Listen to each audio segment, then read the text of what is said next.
Mais um episódio do Record Jurídico nesse ano 2026, entrevistando grandes autoridades dos estados do Nordeste. Agora a gente está em Teresina, Piauí, entrevistando uma revolucionária de sistemas acadêmicos. Sempre falou sobre estágio e hoje advogada, com temas trabalhistas, temas sobre direito de família. Aqui no Recorte a gente tem o prazer de receber hoje a doutora Cândida Georgiane. Seja muito bem-vinda, doutora. Obrigada. É um prazer estar aqui hoje, mas vou começar como eu sempre começo. Olá, estagiários, olá, advogados, tudo bom com vocês? É uma honra estar aqui, porque é a primeira vez que eu estive no Recorte Jurídico, eu ainda era bacharel em Direito, e hoje voltando como advogada para contar essa experiência e o que mudou aí ao longo desses pouquinho mais de 2 anos. Olha, isso me deixou muito feliz acompanhar e, de certa forma, né, estar envolvido em toda essa trajetória.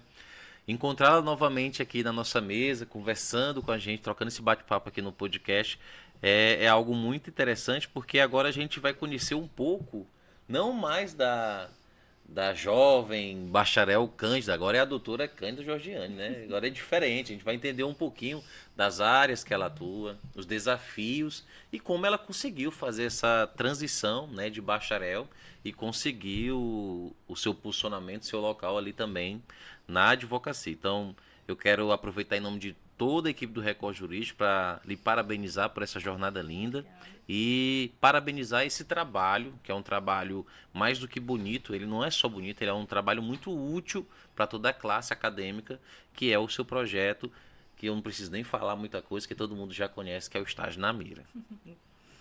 Doutora, para a gente iniciar, explica para a gente aí, tem muito seguidor novo.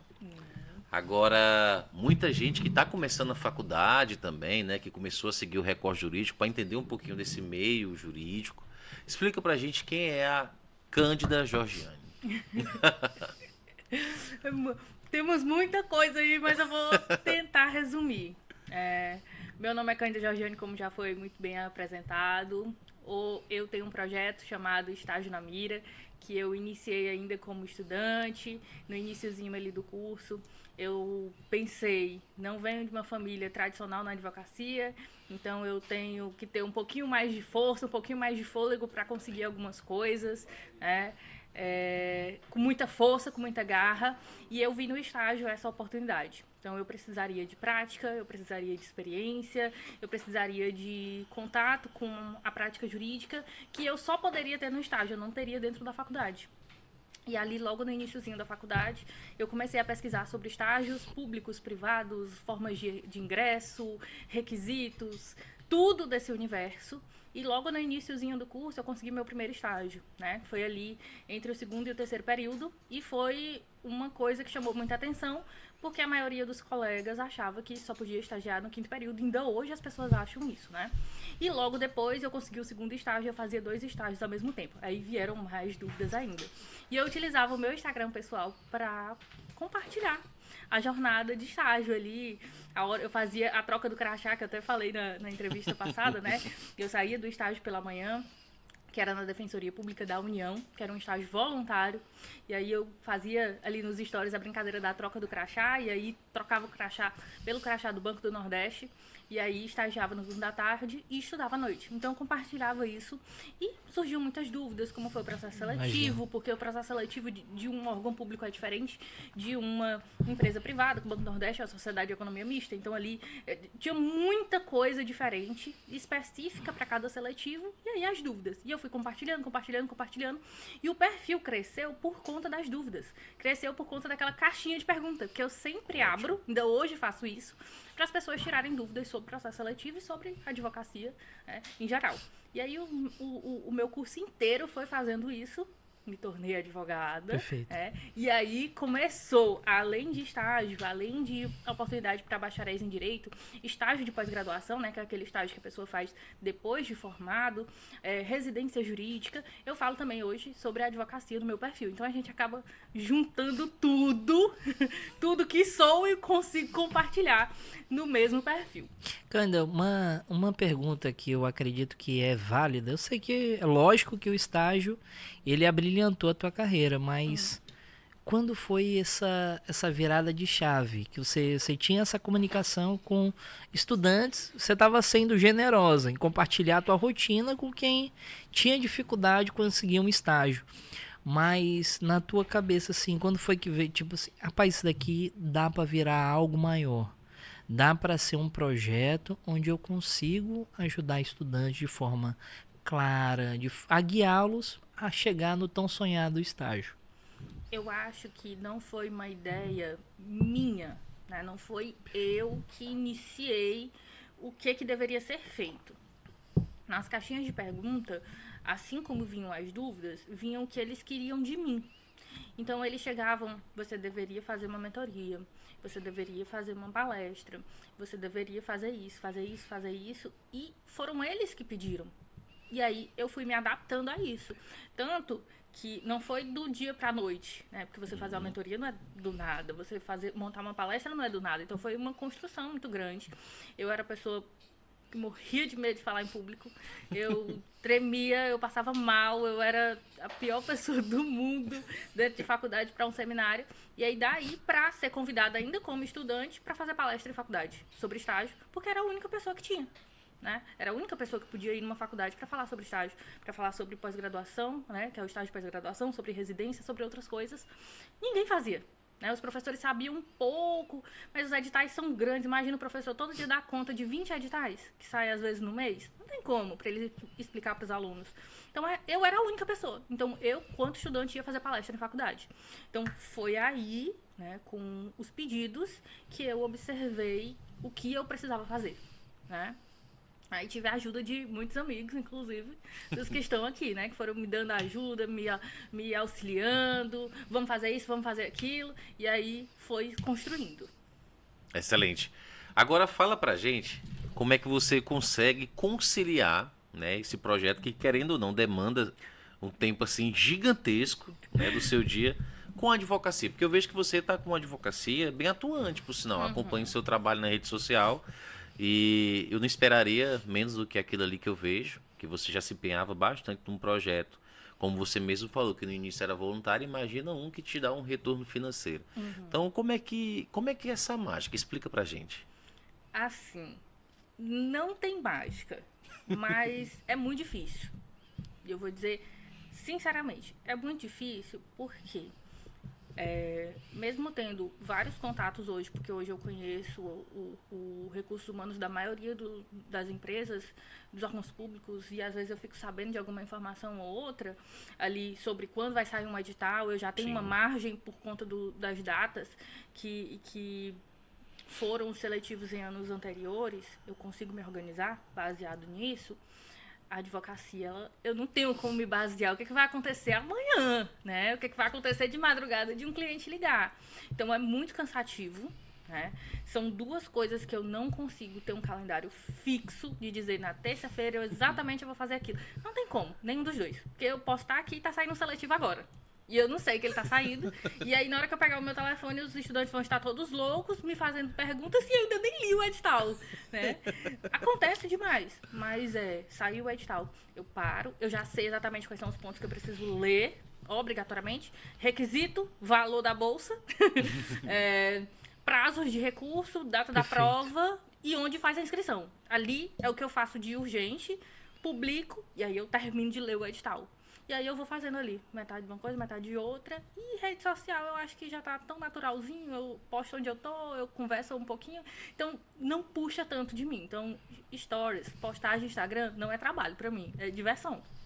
Eu vi que nesse ano de 2025, nesse ano que se passou, você trouxe uma ideia que eu acredito que foi sensacional. Até te falei isso aqui no off, que foi a questão da revisão de véspera, né? De onde foi que surgiu essa ideia e como é que tem sido o resultado para ela?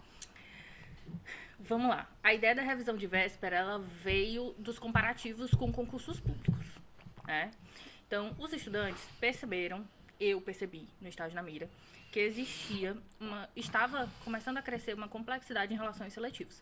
Os seletivos, eles não eram mais questõezinhas copiadas e coladas de um ano anterior para o outro, que acontecia, demais. Começaram a ter bancas mais complexas, juízes formulando questão, E aí a gente começou a ver uma complexidade muito alta, uma concorrência absurda, né, para 200 vagas. Então imagina aí que só para Teresina tinha umas 4.000 pessoas, 4.000 estudantes concorrendo para 200 vagas. Entende? É muita coisa. Não é comparado a um concurso público, algum outro aí, da polícia, sei lá. Mas é muito. Sim. Porque para muitos é a primeira prova complexa, depois da faculdade ali, que eles vão fazer. É o primeiro contato deles. Então eles não sabem muito bem como isso vai ser cobrado. Muitos fazendo ali prova no segundo, terceiro período, porque querem ter experiência de ver como é que a prova é. E aí surgiu a demanda. E eu comecei primeiro a fazer cronogramas de estudo. Né? Depois que eu me tornei advogada, eu senti que eu estava mais preparada para fazer os cronogramas. Antes eu não me sentia tão preparada e segura para fazer. Agora, né, depois de receber a carteirinha da OAB, eu comecei a fazer os cronogramas. E aí tinha o que tinha que estudar todos os dias, quais eram as matérias mais importantes. Eu conseguia fazer uma avaliação das últimas 5 provas daquele concurso. E aí eu conseguia dizer para eles o que caía mais, o que tinha mais probabilidade, etc. As leituras de artigo que tinham que ser feitas naquele dia. E aí começou nos cronogramas. Só que muitos preparatórios também fazem isso. E aí, no último dia do cronograma, é uma revisão. E eles começaram a me cobrar. E aí, eu comecei a fazer a revisão de véspera, que é um dia antes da prova. Só que aí, de novo, me pediram para que o pessoal do interior conseguisse viajar, eu fizesse uma semana antes. E aí, eu mudei, né? Agora, não é mais na véspera, é uma semana antes. Véspera ainda, né? Mais ou menos. Mas é sempre no final de semana anterior à prova. Excelente. E, assim, foi uma ideia genial, né? Acho que o Davi concorda comigo. Você falou em carteirinha da OAB, e aí você vai me levar para um tema que eu acho bem importante. Eu e o Davi, a gente, com muita frequência, anda muito na instituição, né? Na própria OAB ali, na sede. E muitas dessas vezes a gente também vê que você transita por lá. E eu queria que a doutora Cândida explicasse para a gente qual a importância, por exemplo, da instituição, né, ali do advogado no início da sua carreira, e também das comissões, se vale a pena fazer parte de uma comissão e como que a comissão, de forma positiva, ajuda aquele jovem advogado. Pronto. Eu posso colocar o meu exemplo aqui. Eu venho de uma família, como eu já disse para vocês, que não tem advogado, não tinha, né? Agora tem outros. Mas quando eu entrei no curso de Direito, nós não tínhamos parâmetro ali de outro colega que pudesse ajudar dentro do escritório, que pudesse ajudar com ações, etc. E para mim, a OAB, por meio das comissões, foi uma porta de oportunidade, né? Então, eu conheci outros advogados, conversei com muita gente, tive a oportunidade de estágio por pessoas que eu conheci dentro da OAB. Dentro das comissões, eu tive contato com matérias que eu só ia ter no final do curso. Então, eu tive contato previdenciário, eu tive contato com direito de família, que é lá no finalzinho. E é uma oportunidade de você ver o que é que você gosta antes de pagar uma matéria dentro da faculdade. E networking, né? Que é o que eu falei muito aqui de pessoas, networking. Hoje eu tenho amizades que se eu não tivesse lá na reunião daquela comissão, eu não teria, ou eu tiro dúvidas. Vou colocar aqui a doutora Cláudia Paranaguá, uma advogada de família excelente, conhecidíssima, que às vezes eu tenho uma dúvida de direito de família. Eu sou jovem advogada. Tenho uma dúvida, se eu mandar uma mensagem, ela me responde. Então, assim, eu não teria essa abertura se eu não tivesse conhecido ela lá dentro das comissões, né? Então, e assim, vários exemplos, outros colegas advogados que já me conheceram, que são mais jovens que eu, que me fazem perguntas e eu consigo sanar essas dúvidas. Então, é um ambiente de muita troca, né? Então, para um estudante, eu vejo que é uma oportunidade excelente. Advocacia. Bora voltar agora para a tua advocacia. Eu vejo aí que tu falou no bastidor que tem uns conflitos de condomínio que você tá cuidando, separação, né? Mas eu acho que é ajudar as pessoas a procurar novos rumos. Eu não gosto nem de falar tanto de separação. Tem uma vez numa palestra ajudar, que eu falei, né, que eu gostava de divórcio. Eu digo, não. O processo de divórcio. Eu gosto de advogar em processos de divórcio. Para que as pessoas, claro, né? Para que as pessoas tenham novos destinos, né? Então, queria felizes, que você me... Que a pessoa seja feliz, em outras palavras. Eu queria que você me falasse como é que tem sido esses processos. Tem algumas histórias. Conta algumas 2 histórias aí pra gente. Direito de família é um pouquinho difícil, né? A gente poder falar. Mas eu tenho, mesmo sendo jovem advogado, eu sei que nesse início as pessoas têm muita dúvida do que vai, como vai advogar, em que área e etc.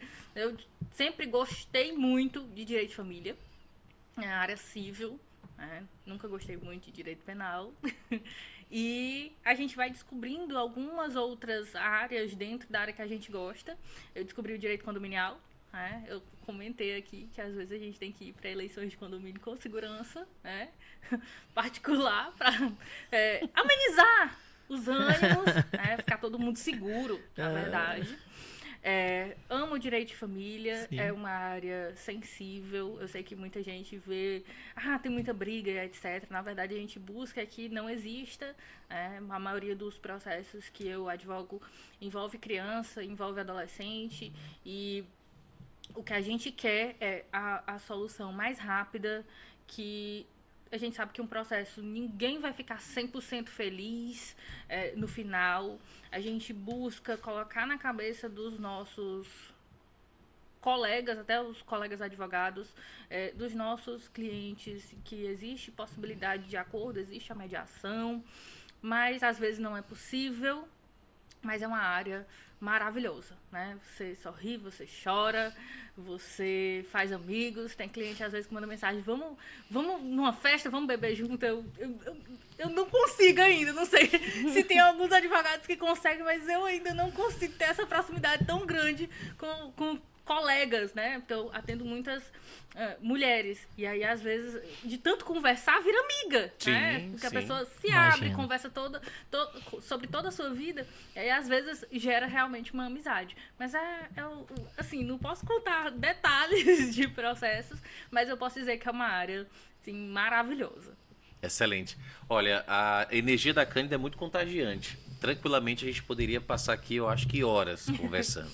Mas existe aquele velho ditado: tudo que é bom dura pouco. Mas eu não poderia finalizar, Cândida, sem antes fazer uma pergunta, né, e um direcionamento de certa forma. Para quem quer acompanhar o seu trabalho, ficar por dentro das vagas de estágio e conhecer um pouco mais da sua rotina e servir até de inspiração, existe algum meio de comunicação, alguma rede social? Eu tenho a rede social, @estágio-na-mira. Tenho meu perfil pessoal como advogada, né? Porque eu chamo pessoal porque é o pessoal e profissional. Eu não tenho 2 perfis para dividir o pessoal do profissional. O estágio na mira não combina ali o tempo todo com a advocacia. Então eu tenho o @estágio na mira e tenho o @CândidaJorgiane_ADV. Excelente. Quem quiser saber sobre estágios, o @estágio na mira, procurando a advogada Cândida Jorgiane ADV. Cândida, só pedir permissão aqui para o Davi. A gente está com um quadro novo, né? Que no final de cada entrevista eu faço a seguinte pergunta. É muito simples, né? E rapidinho você vai responder com certeza. Vamos falar sobre conselho. Se Cândida Jorgiane pudesse pedir um conselho para alguém, qual conselho seria e para quem seria esse pedido? Eita! Um conselho. Gente, tinha que ser para Deus, né? O pedir o conselho. Perguntar sobre quais os próximos passos eu deveria tomar. Eu acho que Deus está no centro de tudo, de todas as coisas, desde o início da minha graduação, desde o meu primeiro respirar, né? Mas falando em profissional, no âmbito profissional, ele está desde o primeiro momento, do primeiro dia de aula até agora. Então, seria qual o próximo passo? Excelente. O que eu preciso fazer? Porque ele já me deu várias ideias, já respondeu várias perguntas, mas e agora, qual a próxima coisa? O que eu devo fazer?